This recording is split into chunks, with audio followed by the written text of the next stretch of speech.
Right, I've got a fact to start us off.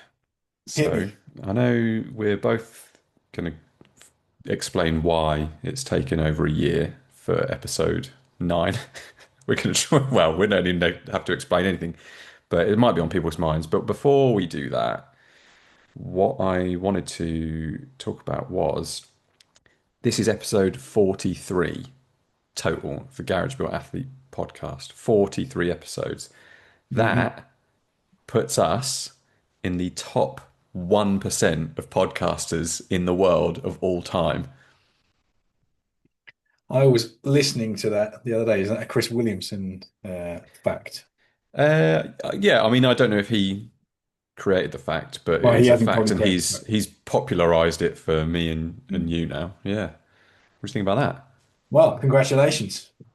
I'm Mm, glad we made it into the 1% list. mm. That just shows that consistency and hard work pays off. Yeah, yeah, keep on paying. So I thought, we're in the top 1% because on average, I'm going to have to get the facts out again because I can't remember them, and it's taking its time loading. But on average, people who start a podcast get to episode 3 and then they bail out. So there's like millions of podcast streams available, but only actually 20 to 30,000 of them are active. So we're currently, by reactivating the podcast, we're playing with the 20 to 30,000 podcasters, but of all Only time, three, yeah, only only three. three episodes in, and they packing that up. They I think we bail were out. quite good in our first three episodes. I think it's all just gone downhill from there, hasn't Yeah. Which is why, which is why I think, well, a couple of reasons why I wanted to bring it up. The first one was start less, finish more. That's generally what I need to do. Start less stuff and finish more stuff. Even starting some things would be quite good. So I thought a little theme for this one could be about closing some loops, start shutting this shit down, start closing down and finishing what we started. But I think the top, as a top 1% podcaster, people are going to want to know what my opinion is on this. But it's exactly what you were saying. It's about showing up, but that top 1% doesn't mean we're the most popular. It doesn't mean we're the most successful. It's just alone on volume and production. So we've produced more podcasts than 99% of podcasters in the whole world. it? And I would say there's quite some layer there, isn't it, of you should hopefully be improving over time. So by quitting after three, you don't give yourself the opportunity to get better in the first place, do you? And then if you're not getting better, people aren't going to sit down and watch your podcast, are they? Because it's also about quality, not just content. So there are like some multiple layers there to get your teeth into, aren't there? Which I think you've really been concentrating on it a lot, haven't you? Where with your delivery and your other videos and Hmm. how you communicate and present ideas and so on. And that I've seen like a massive step change in that through all your other videos. So it'd be interesting to see, do you know where you are in terms of content and YouTube channels? Is that a similar statistic? Or I suppose people put a lot That's of content up with not really a lot of thought behind it, do they? Because podcast's a bit different, isn't it, to making videos, I suppose. Yeah, that's a good question. I don't know. That's the answer to that. But I do get good feedback from the few people that watch videos. They feel like they're having a conversation with me in the video, like Mm. part of the conversation. But Mm. for a living, I have conversations with people. So I think that gives me a bit of an edge. Like if you're talking about giving yourself the opportunity to get good at stuff, as part of my job, I do talk to a lot of people and have to listen quite well. But what I focus on for, and I think you talked to me about this. I like to think about YouTube as solving a problem for somebody, and I think that that's something that you said about like, is that video solving a problem? Mm. And I think it's really easy to get caught up in what everybody else is doing and what the current trend of things is, especially when you've been stuck on like 422 subscribers forever, and you just think, oh, I'll just sell out and do something, quirky that's actually trending. But I use YouTube like a tool. like my boiler went a bit squiffy the other month, and I went straight to YouTube to go, how do I fix this boiler? So, I use it differently to lots of other people, but that's what I think. If someone was to watch a video that I've made, has it helped them with something? And that's all What pretty subjective. what problem are we going to solve with this one then? We're going to solve the problem of we're going to tell people what's what we've been up to. So people, there's a big problem for people. They don't know what we're up to. That's that's a It's fact. also true. So What in it, your what your podcast thought reminds me of is also my thought on writing a book, where you should write the book that you want to read. You Mhm. should really be making the podcast that we want to listen to. So a little lad that I know named Harrison, who's my son. He started a YouTube channel, and the reason that he started the YouTube channel is he went to YouTube to look for a video about some game that he plays, and he couldn't find the video that he wanted to watch, so he made that video. I was like, man, that's so cool. He was like, yeah, it I've just had didn't exist. quite a few thoughts about that, about the things that I'm looking for, because I'm a bit specific as well about the things I'm looking for. So when you mentioned that you use YouTube like a tool, I had quite a big YouTube problem for a little while because I don't have a TV and I haven't had a TV. I can't remember the last time I had a TV, to be honest. TV. Not true. Maybe 5 or 6 years ago I had a TV, but I don't really consume a lot of TV. Tricked myself into thinking that because I didn't have a TV, I didn't really consume a lot of, let's call it, content, but actually was on YouTube a lot, Mm, and really had to focus on how to stop using my time on YouTube in an unproductive way, and did a few things there. So one was to try and use it like a tool, because that was a really interesting thing on Cal Newport's podcast.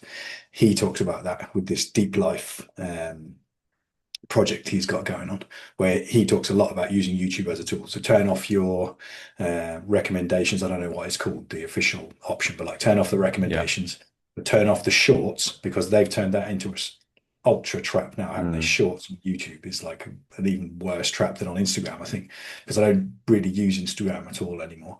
But YouTube, I will go on so that I can search for something, or look for some bike content or training, whatever it is, and then get trapped in the shorts.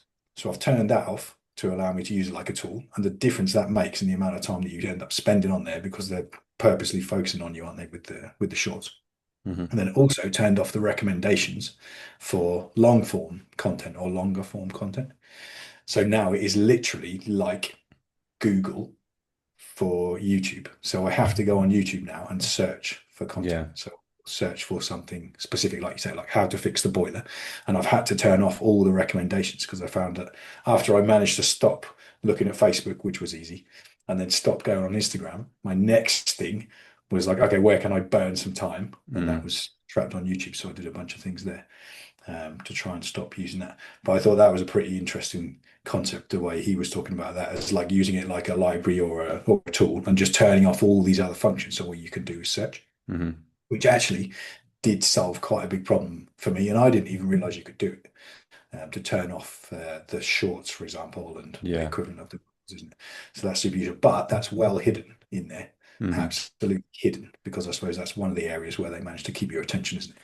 And keep you trapped in there. Yeah. And I suppose one thing for people that are watching this who've stumbled across Garage Built Athlete, thank you for not turning those features off, because there's no fucking way you would have found us had it not been for the similar videos for you.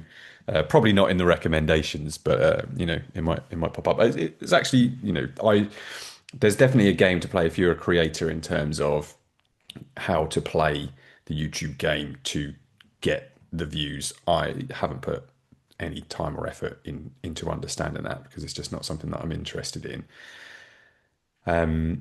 However, just randomly this afternoon, one of the TRT videos that I've been doing just got like a little handful, just a little sprinkling of views just out of nowhere. And I was like, oh, I wonder what's happened to have pushed that out to somebody somehow. And like this stuff, you don't tend to find out, unless you could probably find out if you put a lot of time and effort and maybe a bit of money into some analytics software or some courses and things like that. But yeah, it just kind of like pops up, like got a little push on views and then died a death again.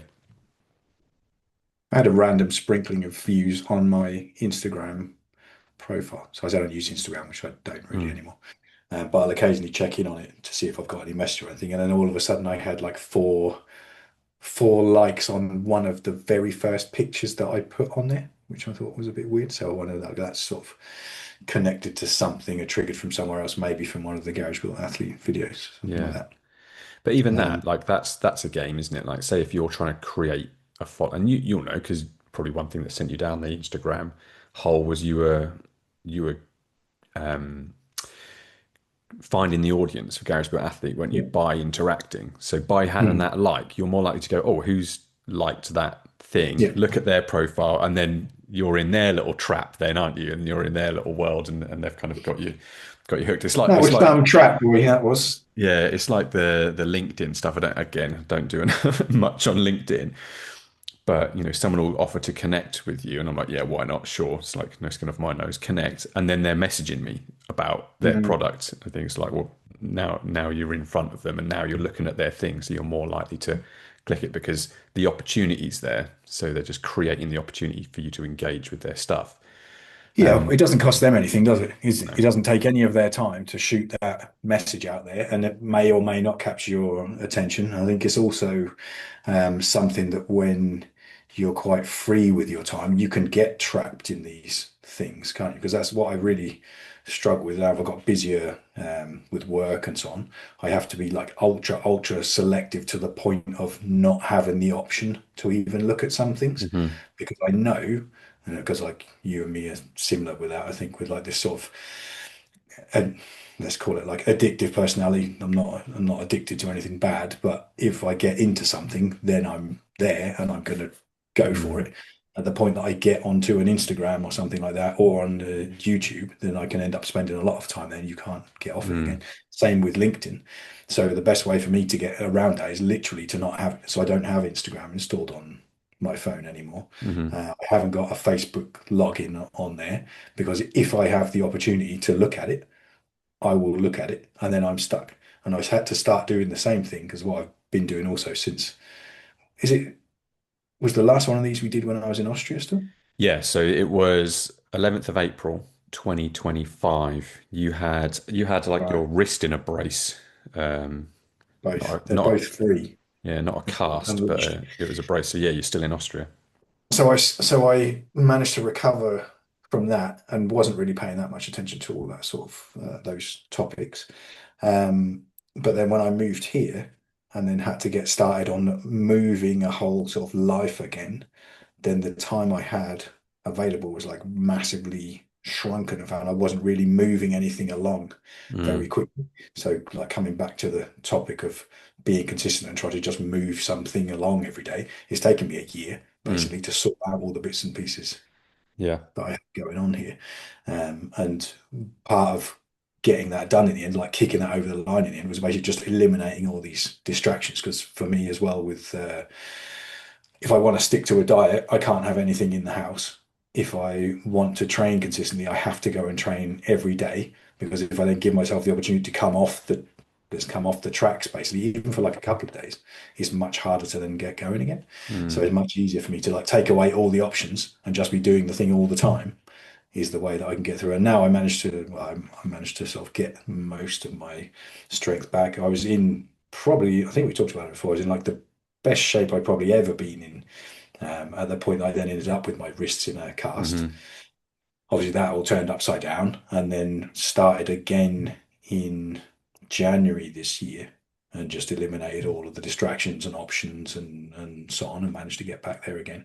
But also found that the sort of short-term win that you get out of having the little bit of bad food or a drink or whatever, that was really having quite a big effect on my mood and so on. I hadn't really noticed before. But I think because I'd eliminated all these other things, and was then sort of just solely focused on a few like really critical tasks for me, it really highlighted where those things were causing me an issue.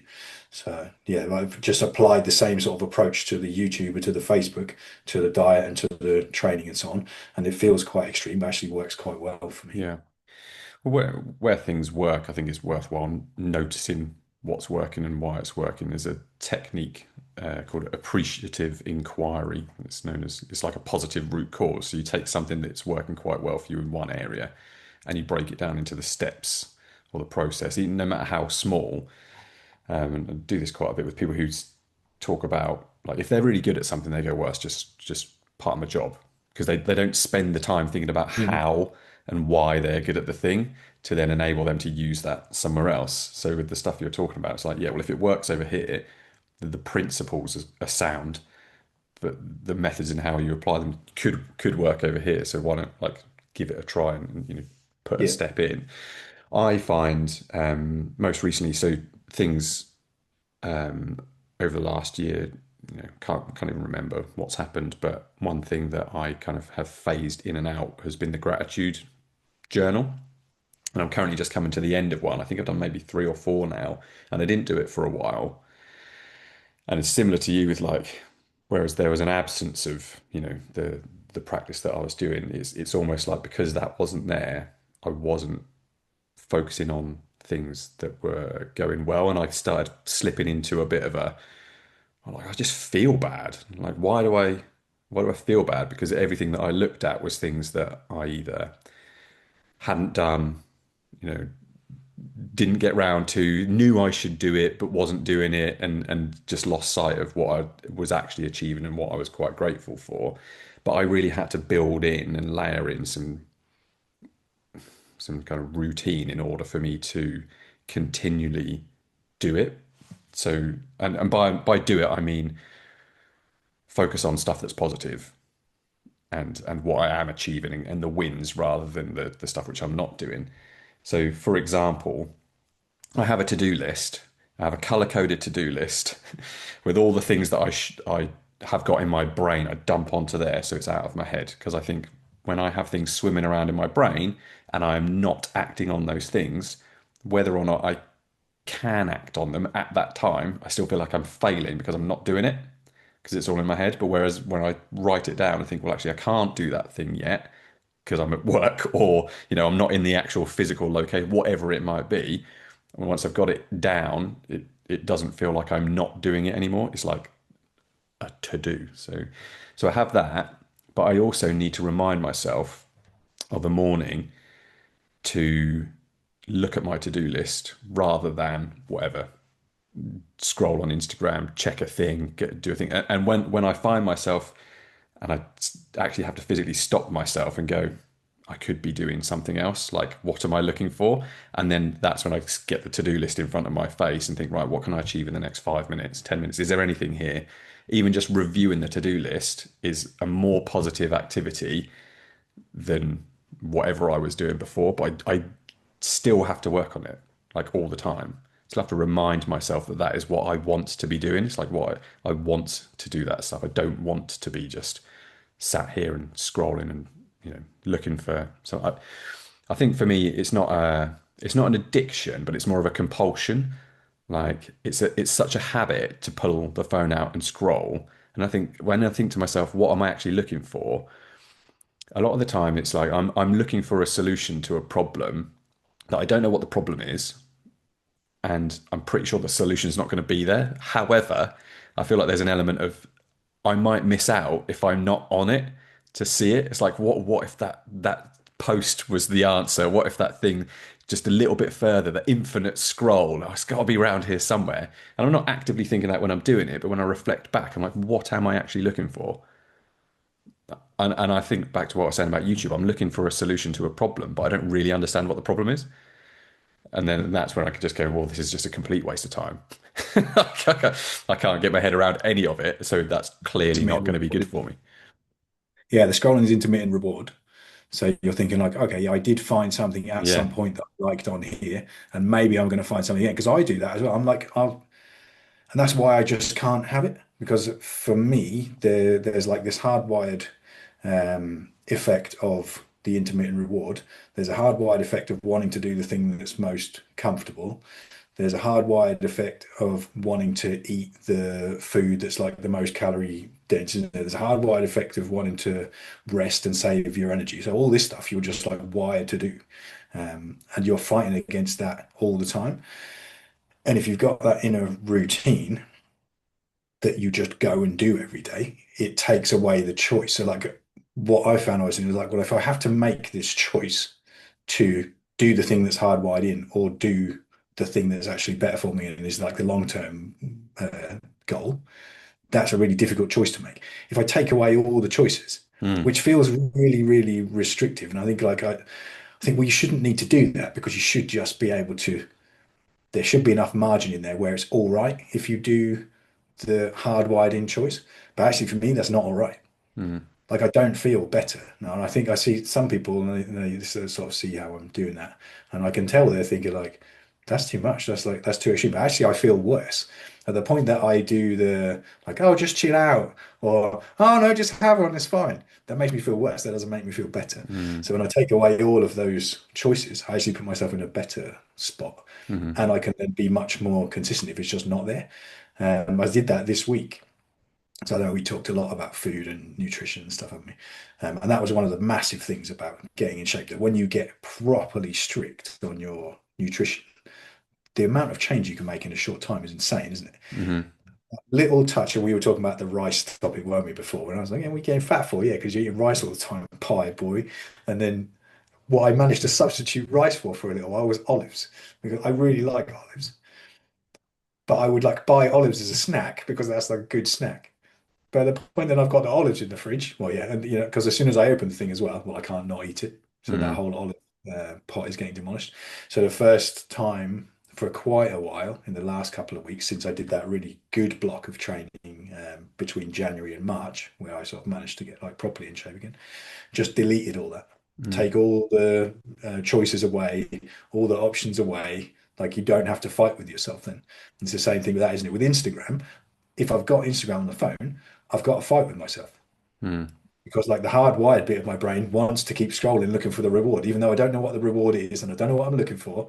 The other thing that reminds me not to do that is when when I realize I'm doing it, I consciously think, have you ever found anything on here? And that was how like with the Facebook was that one. Have you ever seen anything on here that you thought, oh yeah, I'm glad I've been on here? Yeah. No, So never. I'll just weigh in at this point because I still have got Instagram, but I don't tend to do much scrolling. I might flick it open and maybe like have it 30 seconds and then I'd shut it. You've not missed anything.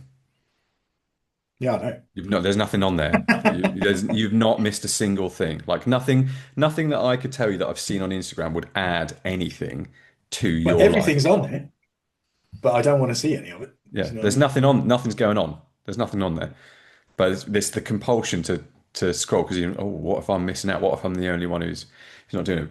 I a while back, I think I've had so many of these same conversations over the past couple of weeks, but one of them I had today was around getting stuff dialed in, feeling really good about it, and then not for me, but for this other person, it kind of got undone. And then it was almost like they felt so good, but now they've undone all that. And that was around, making choices around food. And I was talking about when I found, is it Stan Efferding's vertical diet? Mm. And it was just beef and rice every day.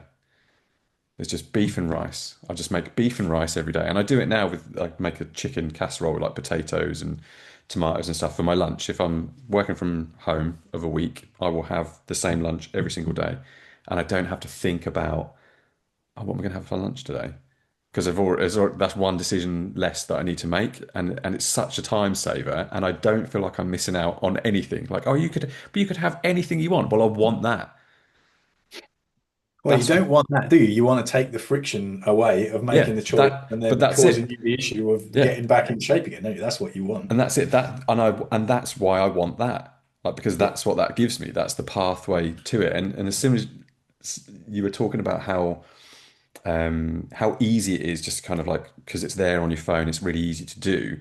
But it works the other way as well. Like if you have got the ingredients there, to make the thing, and then you make the time to make the thing, and you do it. It all becomes really easy because it's just laid out. So you need to almost think like an app developer in terms of developing your life. To how would I keep this person in this groove? Like what would make it all really easy? But yeah, I find all that kind of stuff fascinating. Yeah, super interesting. Trying to sort of, and it is almost fighting with yourself all the time, but it gets easier and easier to fight with this. I'm really finding this at the moment. The more I can, let's call it resist, the more I can resist, the easier it gets to resist. Mm. And at the point I just roll over and think, oh no, that's okay. Just what I mean, I've even gone to the point of like this week. So last week, I think I got through the whole week without a coffee. So I don't, Sounds shit. well, your coffee is a different ball game to the coffee that I'm talking about, not drinking. But I notice that if I drink coffee in the morning, even if it's my good coffee, which is then I'm drinking that because you've influenced me into drinking good coffee. Even if I drink that, I feel a little bit anxious. Not like crazy anxious, but I notice that my mood is a little bit off. Mm. So I thought, well, I'll just stop that and just try that. And actually, straight away, felt quite a lot better. Hmm.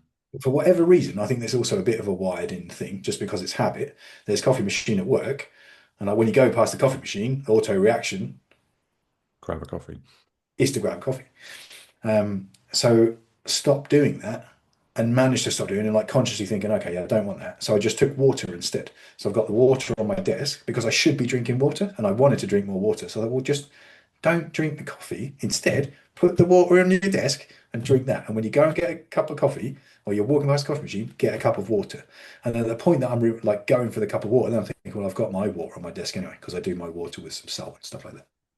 Um, Yes, and that I was having some not problems with that because I didn't really want to stop it, but there's also a vending machine at work, and that one is a killer because at the point, for whatever reason, at the point that I like roll over on that, and I really notice it as well when I'm tired, so I'm trying to like layer all the habits in together. So if I haven't slept very well, that also really affects my ability to just make that good decision for whatever reason. So I'm feeling a bit tired, then I'll roll over on the vending machine a little bit, and maybe I'll have a packet of crisps or something like that. Mm. And then as soon as I've had one packet of crisps, that's game over for all Crisp the crisps. slope.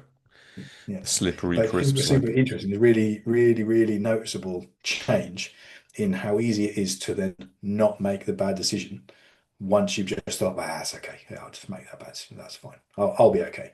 And it's not, for me, that's a really slippery slope down to just repeating that. So much easier to just to stop and then just stay stopped and take all of the Mm. options to make the Hmm. decision. Hmm. Because my willpower is not strong enough. Yeah. And I get that if let's say I'm trying to, well, I am basically in a deficit pretty much all the time because I feel good or gooder, better when I'm in a deficit. I don't feel great when I'm in a surplus.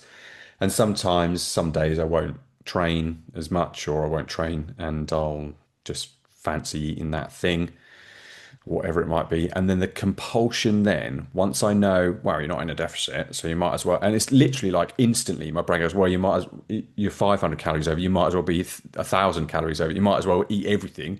And just think, wow, where did that come from? Yeah. Like to just absolutely kamikaze myself like over that one little blip. Like it does. Like I could be in a 2,000 calorie deficit for the whole week, and then I'll get to that point and go, "What, you've gone over now, so you might as well just screw it for the whole." I'm just like, where did that Yeah, come just from in my undo that whole brain? thing. Like, Undo all who that is work. in charge up there? What is Yeah. going on? That It that is becomes a wild, thing. isn't it? It's Yeah. crazy I don't because know what that is about that. It's not easy, is it? It's not easy to, for whatever reason, also, which doesn't make sense, does it? It's like, why is that not easy to do the thing that's going to be better for you? Like, I know that's going to be better for me, but why is there so much friction? I managed to get to the point where I'm thinking, no, actually, if I do the thing that's better for me, that's actually good. So I'm choosing to do that. mm, But yeah, for whatever reason, when I get into that mind state where the doing the long term better thing for some reason is getting slightly lower prio than just like, well, I'll just want those crisps. At the point that I roll over on that, the game is over. mm. It's just like going off a cliff the And then next day. before you know it, you're eating Arby's in a Ford F50, whatever Yeah, truck right. you were in Arizona or Sleep, whatever, just living sleeping the outside the motel, living yeah, the life. running the engine all night with the aircon on with a Mexican gang. That was interesting. So Yeah, yeah. so super really been noticing that recently. But with the training, I managed to get a good run going. So that I've changed up quite a bit and just been training almost like every day and just seeing how that goes and was feeling pretty good until I think a couple of weeks ago. And I'd been running that training that I was doing when I was trying to get fit again in Austria, where it's like one main lift and then a sort of accessory lift on the opposite body part. So like a main lift of push, bench press with then a dumbbell squat and a deadlift or something like that. But at some point that gets a little bit too heavy. Everything's got too heavy all at once, and then I hurt myself. Mm. But I managed to get a sort of early warning system on the about to hurt myself because it's similar to that time when we were training in Austria, and I was about to do my back. Do you remember? I was about to do my back on the squatting, and I did my back, I think, basically, didn't Yeah. I? I Yeah. hurt it. I managed to just catch it a little bit earlier this time and sort of back off on that and switch the training over. But that one worked really well to use every day. So that's been helpful as well. Because if I'm training every day, that makes a massive difference in my mood. And I think where I'm sort of going off on a tangent, but the bit that you were talking about earlier, when the person has been making a lot of good decisions and then made a bad decision, I think you don't realize how good you're feeling because that sort of good feeling becomes your baseline, and you Hmm. forget how that sort of it's not uncomfortable necessarily, is it? But if your mood is off and you're feeling a bit sluggish and so on, you don't recognize that you're back there again until you make those bad decisions, Mm. and then you have a Mm. bit of a run down, Yeah. and then you've got Yeah. to get back again, haven't you? Yeah. It's interesting that you can't stay there at that positive So baseline, isn't before we tangent off into training, we've got a couple of minutes before we're going to need to reset this free Zoom action. Got about another 2.5 minutes. I'm keen to close the loop because we're closing loops today in terms of the mindset stuff. So we're talking about habits and discipline and making things easy. If someone came to you and said, "Oh, Matt, you're super disciplined. You're looking really good for your age." You're up to it. Thanks. Yeah. Like, what would be the smallest step that somebody could take, like the absolute smallest thing to take that first step towards being more disciplined or creating some good habits? What do you think it is? it? The first thing that pops into my mind is get out of your own way, but that's not a small step. That's Mm-mm. the problem, isn't it? So if it's small step in terms of mindset, It could be a I guess thing. you've really got to think about what the goal is, and that's the smallest thing that you can do without needing to actually take any physical action, isn't it? It's like what's the goal, and is what I'm doing right now supporting my goal? After that, though, those steps, like trying to think of what is really small and really easy to do. Um, I think it's interesting. The problem is for me, like I've never had a problem with wanting to train. So I feel really lucky. Mm, And I talk to a lot of people about this. I feel really lucky that something that's positive for me is something that I feel good doing. yeah. So I go and train and that makes me feel good. So there's no reason for me not to train. Sometimes I'm like, oh, I can't, I can't. But I know, and that's like wired in now, that once I've been to train, I'm going to feel 10 times better.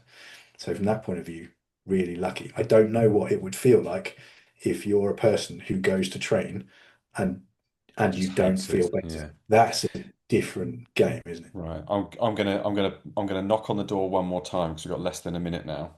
What is that one thing? What is that one thing that you just that's the thing you have to do straight away, the first thing that you have to do if you want to sort yourself out. I think the thing for me is because I was doing a loop there, thinking, got to be more stuff. Just write it down. There you go. Whatever it is, just write it down. Because there's something super powerful about writing it down, isn't there? That basically makes whatever it is real. So a bit like what you were saying about having all of the things floating around in your head, and that basically being there's a lot of mental load there, isn't there, when the things in your head and you're Hmm. stressed and you can't do anything about it. I think at the point that you write it down and you can see it, you can then start to try and do something about it, or you can choose whether you're going to do something about it or not. So I know it's quite a big difference. So when I've written something down, that then becomes an easier thing to deal with. And I've also found some lists because I'm a big fan of lists and writing things down. I've actually found some things that I wrote down probably 10 or 15 years ago that I haven't actually paid attention to the thing that I wrote down since, but have actually managed to do the stuff Right. on that list from 10 or 15 years ago. Pretty crazy. One of them was learn to speak German. And I don't even know why I wrote it on the list. But since then, 10 or 15 years ago, I found it the other day. I was like, oh, wow, I think I've actually done that. So it was like learn to speak German, working off road, a bunch of things. So yeah, Sweet. super powerful. I think write it down because then once you've done that, you've kind of owned up to yourself, then haven't you? That like this is the thing that I want to improve, Yeah. and then you can start working out how to do it. I talk to people a bit about how their brain, not their brain, just the brain is a very bad storage system. It's a really terrible office, but it's a great thing for like creation and problem solving and all that kind of stuff. So I think when we, like you say, take it out of your brain, stick it on a bit of paper, it becomes easier to deal with. There you go. That's it. That's all you got to do. Smallest step, write it down, and then the rest will figure itself out. But that's that. So let's talk about training. One thing we've not talked about is one thing that is very different is this moustache. How are you feeling about the moustache? Or Stoshi. I think moustache is interesting in it because moustache is like saying, I'm so handsome that I can put this thing on my face that makes me look like a brush, and I'm still on it. Very brushy. It is Yeah, quite brushy, you know. yeah. I've had it for a while now. I don't think I had it a year ago, but I've definitely had it for a while. If I was to look back at the thumbnail, I think I'd be quite clean shaven, fresh faced. So yeah, so that's different. Different. You started talking about your training. Let me tell you a bit about my training, if you care to listen. So I am now doing more bodybuilding stuff because I just smashed myself to bits. And I was finding that I was going along to CrossFit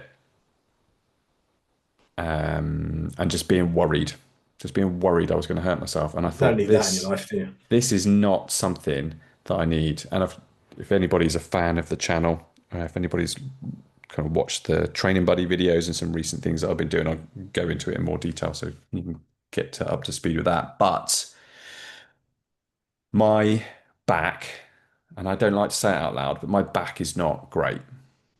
Like it is not in a good way. So that is the main thing for me is being able to train for a long time. I had to think about why am I training? And the only reason I was going to CrossFit training in that style was that so I could go to CrossFit to train in that style. Like there's no crossover for me. And like it's like I'm not training for a thing outside of training. So I thought, well, why am I doing this? And it created a bit of an environment for me where I would worry and I would deem a successful session from CrossFit as not being more injured than I was when I went in. And I just thought, what the fucking hell is going on here? So I changed.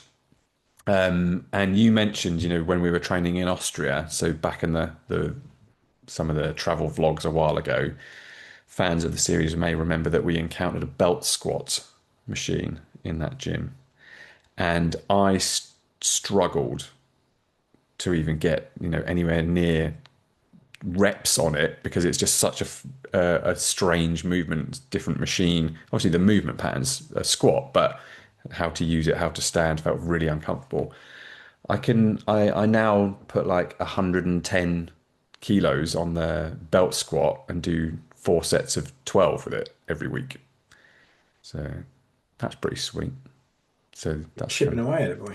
yeah. Unfortunately, I when I look down at my legs and I say these are the legs of a man who trains legs twice a week, and I die a little bit inside because You know, there's a difference between training legs twice a week in surplus, isn't there, and training legs yeah, twice a week in a deficit because you can't put weight on if you're in a deficit. yeah, and That's that's the end of that that's story. that's the struggle with that. So yeah, there's no need to unpack that any further. But so yeah, without bogging you down with the details, it's Monday to Friday. I'm still going in at 6, between 6:15 and 6:30. That's when I train, and I it just works for me. I don't think I could just sit there all day thinking I've got to go to the gym later, got to go to the gym later, got to go to the gym I later. can't train in Oh bed. my God. Not at all. Not So at all. whilst that does mean I'm in basically in bed reading, that's another thing which is different for me. I read quite a lot now, which you know you'll be happy with.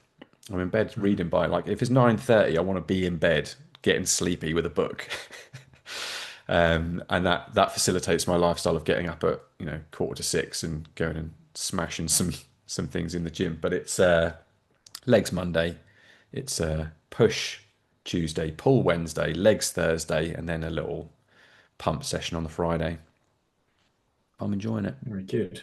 I'm enjoying it And with you're the managing to lack keep of consistent on that, even without the community and all this around it that yes. you get from CrossFit.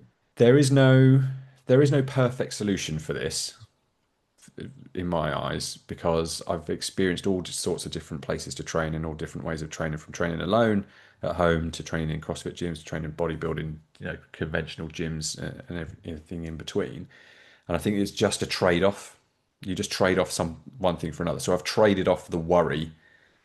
I'm not getting the worry for the Yeah. lack of community. However, because Mm. I train with Becky, I've got like my little training partner there, so I've got that an element of that.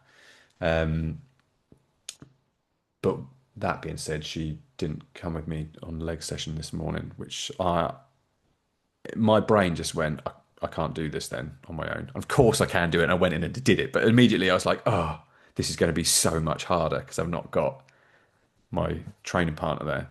But I just gone and got it done anyway. So it's like anything like you talk about getting out of your own way. I could have quite easily, if I'd have really like leaned into that version of myself, I could have just not trained legs today. Oh, there's no point. No point if I'm not going to do it with somebody else. Might as well just not do it. And But it's I was so interesting, like how you can get there, isn't it? like, like Mentally, it's like, well, of in course, an that doesn't instant, make any yeah, difference. Yeah, in an instant, and it's a split second. The thought pops in, and I think we've talked about this before. Like as soon as that thought goes in, of well, you don't have to go. I'm like, well, I got to go now. It's that yeah, quick. You don't have to go. You stay in bed. yeah, Fuck off. yeah. I've Get got to out go of now. here. I've got to go and do it now.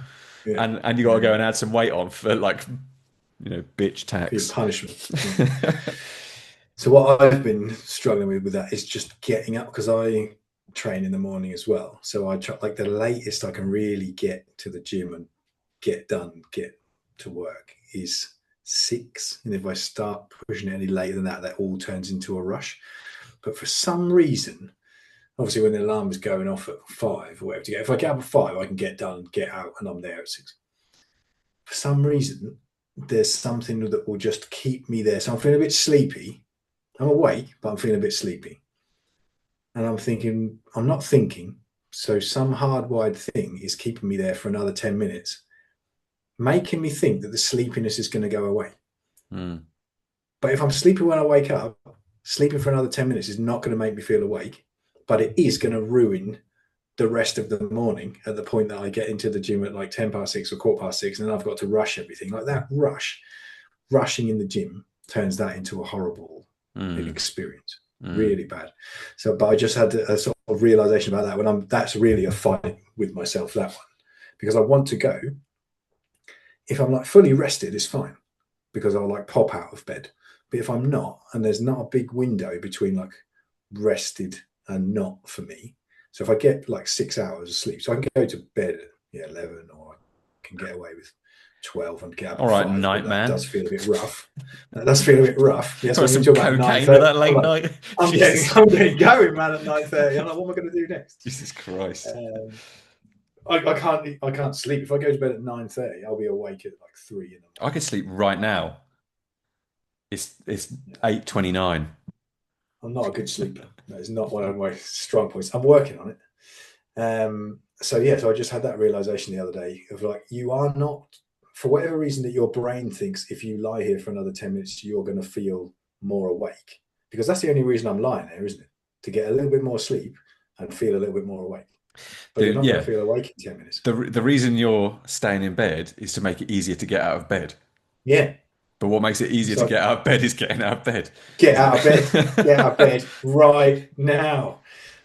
So now I've had the realization actually much easier to get out of bed because the funny thing is as well, obviously if you're rested, it's fine, isn't it? But if I wake up and I feel tired, the point that I feel less tired is after I've Mm. gotten up, gone downstairs, started doing my stuff, had a drink, got my shake in, started drinking my pre-workout to then go and train. That's the Yeah. bit that wakes me up. And once I've got to the gym, then I'm Yeah. really It's going like, to wake up. yeah, yeah. But yeah, the extra 10 minutes, and if you drag it out then even more, if you're feeling like an extra sleepy and you're dragging it out to Yeah. 5:30, then the goose is cooked. How do you That's how do done. Then you it's no horrible rush. how do you hack your programming on that then? How do you Um, yeah. So I have to have a bunch of alarms. So that's another one where I have to get out of my own way, but then be conscious once I've got out of the way to stay out of the way. So I've got the Lumi sun alarm on my right hand side, which is from you. Um, I've got a watch with an alarm on, which I put on the top of the cabinet, and I've got my phone away from the bed, which is my alarm. So the Lumi thing starts to wake me up because the light is coming on. mm, So that will like gently wake me up, which is all right. And most of the time that's fine. If it doesn't actually wake me up, then the phone is out of reach. So I have to physically get up to turn that alarm off. And then I put two alarms on that. The bit that I trap myself with is that after I turn the first alarm off, sometimes on autopilot, but it must be conscious or hardwired, unplug the phone and the phone comes back in the bed ah, with me. Then I'm mm, done. So I need to be really conscious of once you're standing up, that's it, you're up. Like you have to stay up now. And the mm, bit that lets me go through that bit is just thinking, well, this is going to be a lot better later on, even for 10 minutes, because the difference between like having 10 minutes of breathing space, isn't it? Or 10 minutes of margin to whatever you're trying to get to, and having no minutes is the difference between the rest of the day feeling all right and the rest of the day not feeling all right. yeah. Being 10 minutes So early it's, all day is pretty sweet. yeah, but being 0 minutes early It's is not so pretty much fun. rubbish. So Yeah, so I have to project to that a bit. what what would you do then if you know it doesn't always work, the having the phone outside of the do you have it outside of the bedroom or do you have it in the No, bedroom? it's at the end of the bed, so I have to physically get up or do some sort of awkward commando roll down the bed and I was just stretch it thinking, yeah, wherever you how go. much of your body is still in the bed when you when you reach out, No, you all still of got your it. toes in. No, all of it has to be out. All of it has to be out of the bed.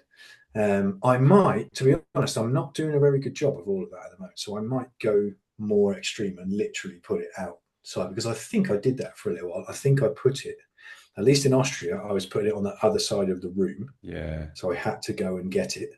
Um, and if I put it downstairs, then there's no going back to bed choice, is there? Then that's You're gonna completely off the table. you're gonna need to do a bit of a test run on that you can actually hear it. Because you put it downstairs Yeah. and you can't hear it. Actually, the most interesting bit about it is you can't really fix it in the morning, can you? Because it's so on autopilot, that bit where you're kind of waking up and trying to get up and so on, is just go to bed earlier. So I've really been trying really hard to do that because if I do manage to go to bed at like, and it can be 10, 10:30, 11, even if it's 11, I'll wake up and feel awake. And then I don't want to stay in bed anyway because I'm like, Mm. okay, let's go, let's get up. I can't lay in. I just can't do it. Like on a day off. And I class a lay in as like 7:30 to 8 o'clock. Yeah, Like me if too. I'm Yeah, that still feels in late bed at to eight me. o'clock, I'm like the Yeah, day's just yeah, gone. yeah. I'm cooked now It's ruined. entirely. And I feel physically bad. Like Mm, I joke about it. It's like I've got bed sores. It's like I've been in bed for too long. Like my body doesn't like it. I have to get up, and I'll be so stiff. And it's not because I've got like a bad mattress or anything. It's just actually I need to move. Like my mm, body needs to move as much as my brain needs to like do to tick off tasks. It's that kind of compulsion to do it. I don't like sitting down for too long, um, and I find that like I feel like I'm going to just be wrecked if I don't get up and move about. And yeah, I like to get stuff done in the morning now. I think that just comes from doing the thing that maybe you don't want to do first thing in the morning. Like I don't really want to be squatting and getting on the hack squat, for God's sake. It's absolutely disgusting, disgusting stuff. But I'd dread it all day if I left it till the end of the day. So I think it's just But that you just wouldn't do it, would you? And when that you get that habit. hard thing out of the way, the rest of the things that you're going to do in that day, they're fine, aren't they? And I think there's also some massive element in there, and I don't, obviously, I'm no scientist, so I don't understand the science behind it, but the feeling after I finished training is I'm training, that feels okay. Feeling or like my mood after I finish training compared to a day where I haven't trained is so massively different, that then you carry that with you anyway into the day. If Mm. that does make you feel better when you train, that's fine. Obviously, if you don't like training and you don't feel good after you train, that's not going to work. My But for me, I feel so much better when I train that the whole rest of the day is better anyway. I was thinking about this recently. You were talking about people like you're quite lucky that you want to go and train and that helps you feel better. And I was thinking about that as you were talking about it. And sometimes I just feel relieved that I've got it done. It's just, oh, Mm-hmm. thank God I've got that done. Like now I don't have to do that because I've got it done. And but I'm like, oh yeah, thank God. Like I feel better because I feel like relief that I haven't got that job to do anymore. Like that's Yeah, I just mean something I've taken care of. that's a really for me at least, like a really uncomfortable feeling, thinking about doing something and for some reason not doing it, and then messing around and doing something else, and then do this, and now I've got to wash up, and now I'll do that. It's just go and train, man. Yeah. And then once I start, it's a bit like the thing you were saying about like getting going in the morning. I can't lie in bed either because it just hurts. Like I just start to hurt. I'm like, why do I Hmm. get up? But if I don't, then if I get up and start to do something, then I'm in like doing mode. But if I get up and don't get going straight away, it is super interesting how many other like stupid things I will do Yeah. or get distracted by or whatever. So I really like consciously, like all of those other distractions we talked about earlier, delete all those, and then really need a list. So I have to then, and ideally I've done the list the night before, sit down, do the list. And then Hmm. once I've got the list and I've hit the first one, then I'm going. But until I've hit that first one, especially on a weekend. Like in a week, it's not so bad because everything's on a time scale anyway. Everything's on a time limit anyway. On a weekend, when kind of the time's my own, it is interesting how like, I will be very slow to get going and Hmm. do something until I've like hit the first thing, and then I'll just want to go all day, and I'm just like go go Yeah. go go. And I think you're stacking wins on then, aren't you? It's like it's the you've invested. If you talk about like money and compounding interest and stuff, you've invested in yourself with that activity that you've done, and then okay, well, the money's invested in me now. Now I'm going to grow that by doing the next thing, and then the next thing, and then the next Mm. thing. Whereas if you never invest in there in the first place, it's kind of well, what's the point? When you were talking there about if you don't go and do the thing, you're just thinking about it all day, and I'm very similar. We were talking about Chris Williamson and like modern wisdom stuff earlier on, but he bro scienced his way into the anxiety cost. So like you've got the opportunity cost. Like if you choose to Mm. do that one thing, then there's the other thing that you haven't done. Like everything comes at a cost and a trade off. And I'll murder it. I should probably look it up. But his thing was exactly your point around the the time and energy that you spend thinking about the thing rather than doing the thing is the cost Mm-hmm. of that, and like how much time and effort and energy and angst do we create from the thing we know we should have done. If we'd have just done it, it would have got done, and we'd be on our way. So there's the he was talking about the person that goes to the gym in the morning has the exact same result as the person who thinks about going to the gym all day and then finally does it in the evening. Like you both get the same Yeah, result, but actually the cost of that thinking about yeah, it all day is just weighed down on you so much and created yeah, so much like bad feeling that actually you might as well just crack on. And this is what talking about, starting less and finishing more. You got all these things going on in your brain all the time. Oh, I need to do this, need to do this, need to do this. End up doing maybe one of them badly or trying to do two things at the same time, and you just tend to just go around in circles, don't actually get that progress. yeah. I got there with, I mean, moving back to the UK, there was like a big list of those, and it felt like they were going to be so complicated to do that it was difficult to get going. But in all of those instances, because I was doing stuff like moving pensions around and bank accounts and uh, tax from there because you have to do your own tax return and all this sort of thing. But actually, like once you just start to kick it down the road a bit, like take those first few kicks because it's going to be all right, isn't it? And if it's not, or the thing is that where I got to in the end with it was, well, if it's not going to be all right, it's better that I know sooner rather than later that I'm going to need to do something about it. So yeah, so I finally managed to finish almost everything now. One of the massive ones was going back to Austria to pick up a bike. Mm. I hadn't really, well, I knew that it was like this load there because actually it was quite a big exercise. Big exercise.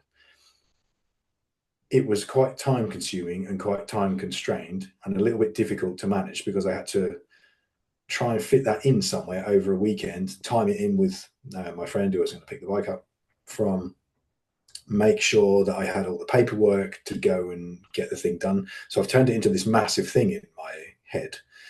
And it's been pending for a year, basically, to like find the good point to grab it and do it. I was about to time out on it because I could only bring it back within a year, basically, from when I put the paperwork in the first place. So it's something like 31st of May, not even May, 31st of March, I think, to 31st of March or something like that.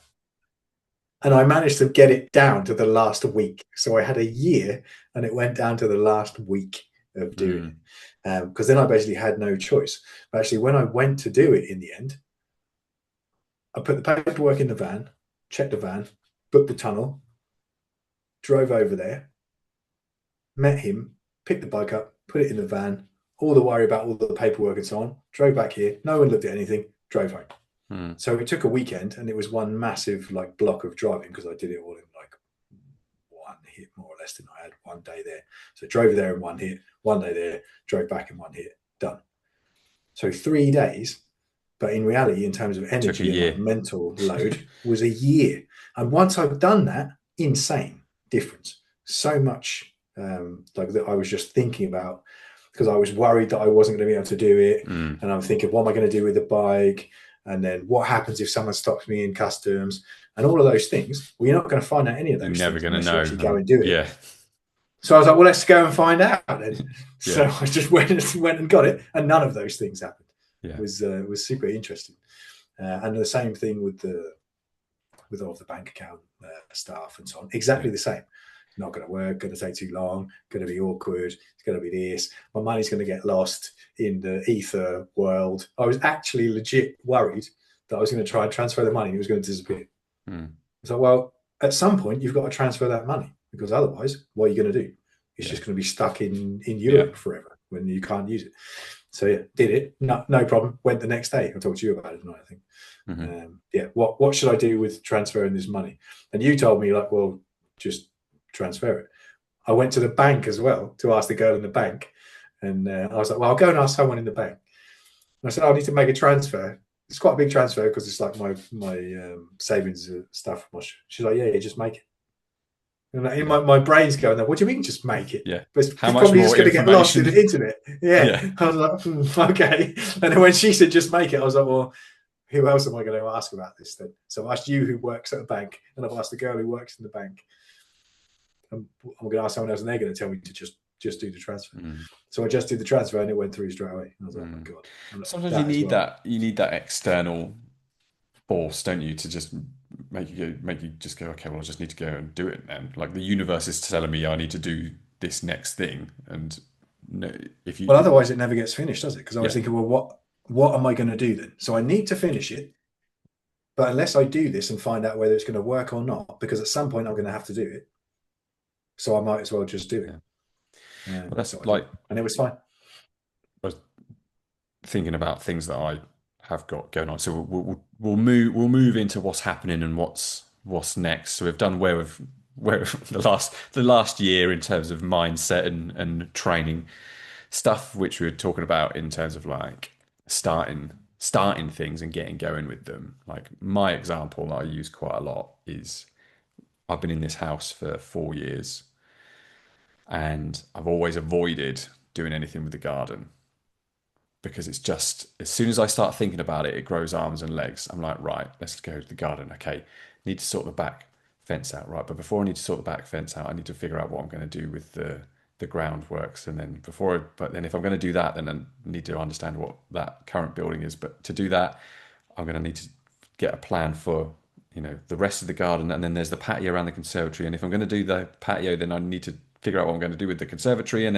it just like goes on and on and on, an endless thing, where it becomes too big and too difficult and too much of a ball. Like I did nothing with it for 4 years, like nothing. To the, and then I just went, well, what if I just do the first thing on the list?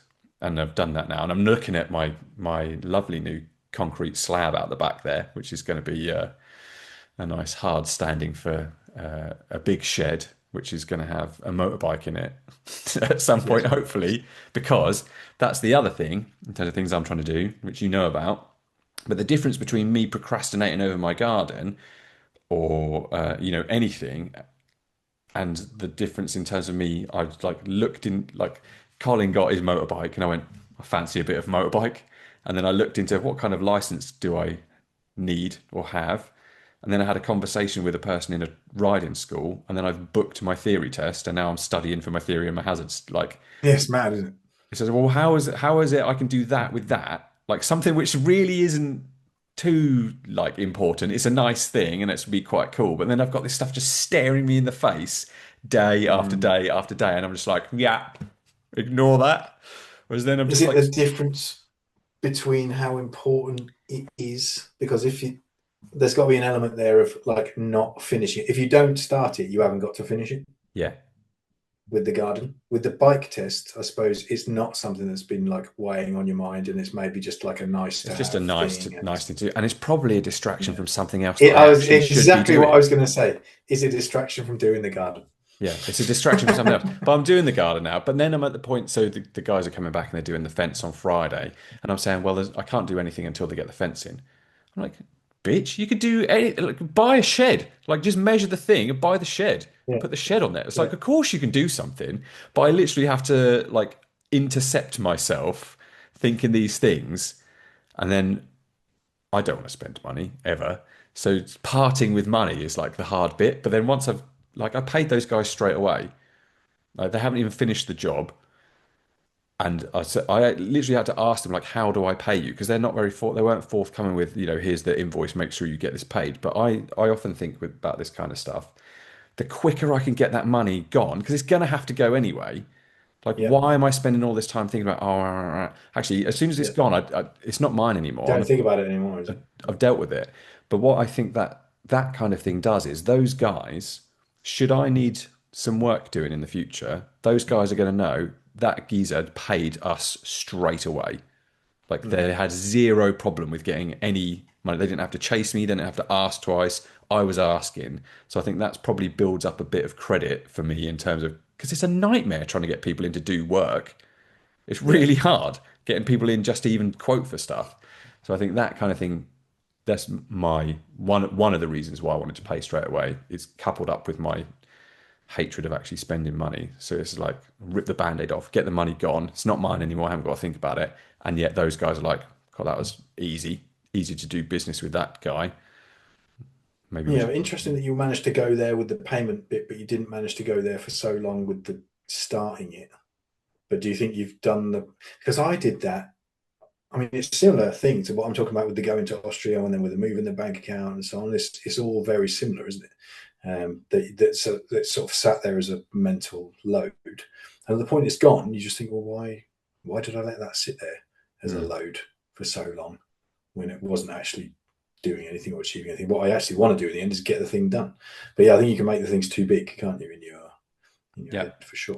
And that's why I like the smallest step question. That's why I thought I'd ask you about Mm, that smallest step. And, you don't have to be right about that. No one's going to hold you to it. Like, well, what's the next very smallest thing you can do? You could have said anything. It's not about the answer to the yeah, question for me. It's just I, about thinking, oh yeah, what would be the smallest thing that I could do? I was trying to think about other things where I've done something like that, like moving the bike. I think for me as well, some things that help like that is basically just commit yourself to the thing by some action. So, like when I was getting the bike back from Austria, at some point I just thought, well, just book the tunnel. Yeah, Because once you book the tunnel, well, that's it. You're going then, aren't you? Whatever that's happens, you're going. that's what I'm like with this theory test.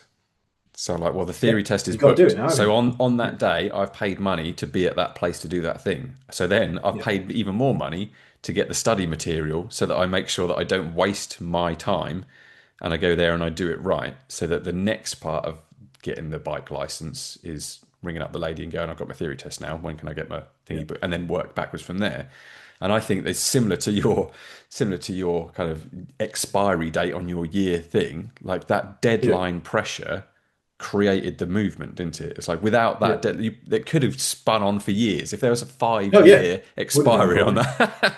So you almost like you forced the change because you would have had to have done more work, more Yeah, paperwork, more and the yeah, effort you'd invested the time, you'd spent the money or time on the paperwork and all that kind of thing already. So it's like that would have been a waste of time to have not done it.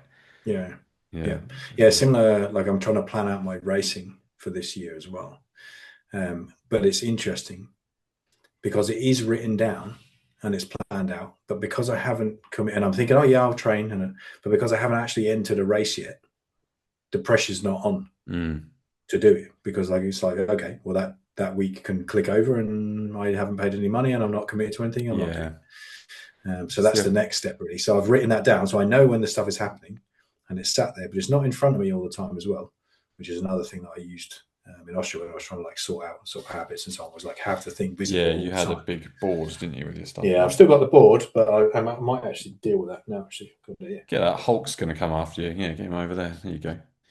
oh no. Um, Yeah, so to commit to the thing, once you've written it down and you know what it is, I think the difficult thing with that for like fitness for people is something like join the gym. It's not a big enough commitment. Like mm, especially when you can get to, I know there's still money, isn't it? It's still not. You don't want to be throwing money yeah. away, but you can quite easily join a 24-hour gym and it costs you £30 a month. And all right, you don't want to waste that money, but that's not like wasting 500 quid ferry, is it? Mm, And the one back, and then having to pay the tax and all the mm, things and bring it back. So that I feel like that commitment needs to be quite big, and then also psychologically, I suppose the other option is to then just tell somebody who you would care if they knew you were the sort of person who would commit to something and then not do it. mm. Well, I That's like quite big. it's skin in the game, isn't it? With this kind of thing, and people have different attitudes towards money. Some people can just, they don't realize how many subscriptions they've got and they've got direct debits coming out of everything. That's not a big deal. But I like to think of it with the gym like I bet on myself every month.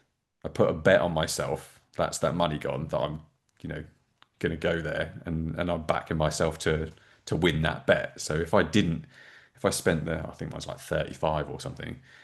It's like, well, it would be a waste of money if I didn't go. But I'm also like, what am I saying about myself if I'm betting on myself and I'm losing? That I don't even Hmm. bother I turning never up. thought about it like a bet before. It's really weird that because I think I've done it so much and so often and so long that that really is just something I do. I think we you were talking about it. I think in about the James Clear book and the habits and so on. It's like that's your identity, isn't it? Is that the point that becomes sort of part of who you Yeah, think you are? Then you have to go because if I don't go, then who am I now? yeah. But and I really struggled with that over the last because I stopped going to CrossFit in December, and that's been a big thing on my mind, which I'm kind of just working my way through. But the reason that I think of it as betting on myself, and we've only got 5 minutes left on this one, so we'll start to wrap up in a second. But I used to pay a year up front for CrossFit because That's a commitment. Yeah. yeah, over the course of a year, it cost me less than if I paid monthly. So actually, at the point in which, and I remember agonizing over renewing before, I was like, I need to commit to this for a year for it to make sense. Mm, And that then made me go like I was there like every day. And that really helped me to get that commitment. But like you said before, if it's something, if you start building those habits, then it's something that you do. That becomes the new normal. Like the new, there's no, it's not an extra thing for you to be doing. Just you're just doing the thing that you do every day. You kind of Yeah, it's a long road to get there, though, isn't it? I think that's the tricky bit for people, isn't it? It's like, what do you do? Like, what's the smallest step to take you there to the point where that becomes something that you do every day? And Mm. that was why I was struggling to think about it, because when you actually think about like committing that time, I think about that quite a lot. Like the amount of time that I commit to the gym is quite a big investment, you know, because I'm 15 minutes there, 1 hour training, whatever it is, It's a big 15 chunk of your wash up, day, for 15 sure. back. It's like 2 hours out of my day. You know, so you could do a lot with that, but that's also like a massive investment You in could also do your fuck all future, with isn't that it? In as terms of well. health. Yeah. Yeah. And I think, to be honest, in the morning, there's quite a risk of that, isn't there? Because you haven't got that much time before you like need to go to work. And I'm not sure what other thing would get me up at 5 in the morning to then go and put sort of an hour's worth of Yeah. movement in. But yeah, to get there is the tricky bit, isn't it? And to get there, I think that's when you could do with some people around you or some accountability or something before that's just a thing that you do. Mm. Yeah, because that doesn't matter if nobody was at the gym or anybody knew I was going. You know, I don't need anybody else around me to say Yeah. like, "Yeah, well done." I just go because that's what I do now. Yeah. But yeah, when you're trying to get started, all that helps. I think. Doesn't it? Yeah. And I've said this a few times recently when I talk about, because when I introduce myself to people, I talk about, the gym and things like that. I always used to be, I always used to want to be the type of person who would get up and train first thing in the morning until I was. And the difference between those two people was doing it. Like, and I know that's like Mm. sounds really fucking obvious, but that was it. I just had to do it. That one day when I did it was the day that it all changed. and Mm. I and, Mm. and and that's all it took. Is that was the smallest step, was to actually get up, like set the alarm, and then get up and do it. And it's, those kind of things just Yeah, really stick with me. It's not a like, small step though, is it? To like, if you're not in that habit, I think that's well, that's quite a what big thing for comes someone to do, isn't it? next. The smallest step is setting the alarm. You can Yeah, choose whether you yeah. get up or not, but the first thing to do is, well, like, if I need to get up at this time, then I need to get up. So I got to set the alarm. Dude, we're coming to an end. We got to wrap it before the timer runs out. We've got 1 minute 27 seconds to tie a Wrap knot in that thing this, up. to close this loop. Um, Thanks for the conversation. It's been obviously a while. I've enjoyed it. Have you found it? It's been marvelous. It's like shooting the breeze with you about these subjects that run Yeah. around in my mind all the time from the moment I get up to the moment I go to bed. Yeah. Scrap myself basically. Well, like you say about writing things down, I find so much value in saying things out loud as well. Like just talking things through helps slot things into place for me, which is why I like the work that I do. Is I get to help people do that. But cool. Let's are we gonna make a commitment to do one more and finish the series of 10? Maybe this time 2027, or Is we're this gonna. number 9? Is it? If this is 9, I think ten's on the way. Well,